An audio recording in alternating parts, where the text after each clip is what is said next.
Week 5, baby. I am absolutely nervous about this one. Man, you know how I can tell the difference between an Ohio State fan and a Michigan fan? How? An Ohio State fan doesn't get nervous about a 1-2 opponent no matter who it is. Yeah, well, you haven't had to live through what we've had to live through these past 2 decades. True. Alright, so I may have to take a step back from cracking on Iowa after this one. Nice job by the Hawkeyes to make a statement on a potential Friday night trap game at Maryland. 31 points in the second quarter, man. Offense was rolling. At Kinnick Stadium against Penn State this week, who you got? Give me Iowa to win and cover. That stadium is tough. Nittany Lions were pretty sharp this week, though. Good revenge win over Indiana after what happened last season. That Penn State defense is looking stout, bro. You better watch out. What about you? Why don't you have to watch out? Please, our offense is fine. It's our defense that I would need to be concerned with. But not today, baby. Hey, what was that Rutgers score last week when you played them? Trust me, if there's anything I've learned after losing to you over and over again in the past, it's that transitive property means absolutely nothing in college football. Yeah, but 45-6 at the half has to count for something.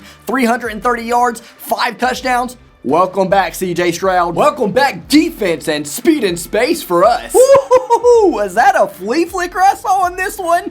Uh-oh. The only uh-oh I saw was Graham Mertz starting to light you up before he got hurt. And yes, I did say Graham Mertz. Not CJ Stroud, not Sean Clifford, Graham Mertz. Whatever. We're 5-0. We escaped the scare against Wisconsin. On to Nebraska, who you're only a 3.5 point favorite over, mind you. Oh, God. Another week of almost losing all my nails, huh? Look, here's where I will give you a little bit of credit, though. You escaped a tough week. A lot of teams lost this week. Let's run through them. All right, let's get it. Oregon had pitiful clock management and terrible bonehead penalties late down the stretch in an overtime loss against Stanford. The Pac-12 always finds a way to Pac-12, don't they? Oh, well, they did do the only thing I needed them to do, which was beat you. Yes, but their playoff shot is looking like it's roast now. Oklahoma narrowly avoids losing to K-State for the 3rd season in a row. Them boys must have stolen the luck of the Irish. They've now won by 7 or less in 4 of their 5 games, and in every single one of those games, they're favored by way more than that. No luck for the Irish this week, though. Cincinnati has a real shot at getting to the playoff. What you think? Best team out of Ohio in my book. Come on now. There's a reason Luke Fickell isn't in Columbus anymore, and you know it. Texas A&M goes down at home to Mississippi State. 408 yards, 3 touchdowns. Will Rogers is the real deal. The Aggies, not so much. Weren't they in the top 5 at some point? And people think that we're overrated. Because you are. Tell me this. Do you think you're the number 9 team in the country right now? Admittedly, no. Okay, that's fair. We're more like 5th. Oh, jeez. Fresno loses the 4th quarter 17-0 in a loss at Hawaii. I guess aloha in Hawaii really does mean hello and goodbye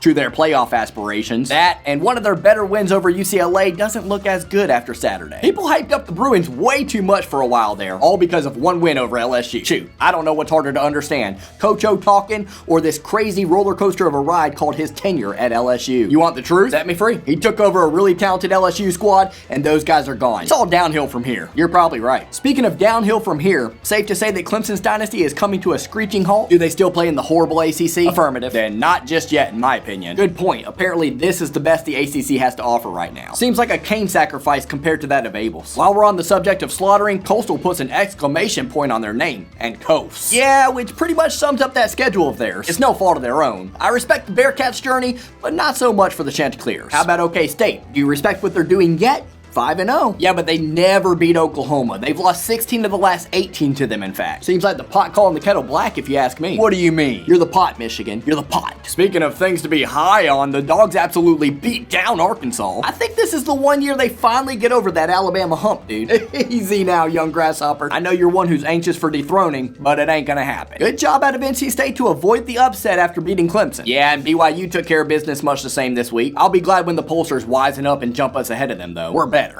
You just don't want to hear any more Mormon jokes out of me. Yeah, that's the real reason. All right, buddy. You versus Sparty, October 30th. I want a score prediction here and now. 24-20, we'll get the win on the road. What do you think? I think your Halloween Eve is going to be disappointing. And speaking of disappointing, I see a lot of Gator fans mulling over their loyalty right now. Yeesh, so much for that close but no cigar moral victory over Alabama. Lucky for them, the rest of their schedule is absolute garbage, so if they can find a way to upset Georgia, the season is still salvageable. They ain't beating Georgia, dog, or the Georgia Dogs. Oh, I don't think so either. I'm just saying, if they can. You're all about hoping for upsets. You see any here in week 6 that we should be on the lookout for? I do. I like Vodtech over Notre Dame. Okay. Give me Rutgers to shock Sparty for the 2nd season in a row. All right. And I think we'll get the W, but Nebraska's going to cover that 3.5 point spread. I can't wait to watch you sweat it out this weekend. Glad to know I have your attention again, buddy. Wait, no you don't.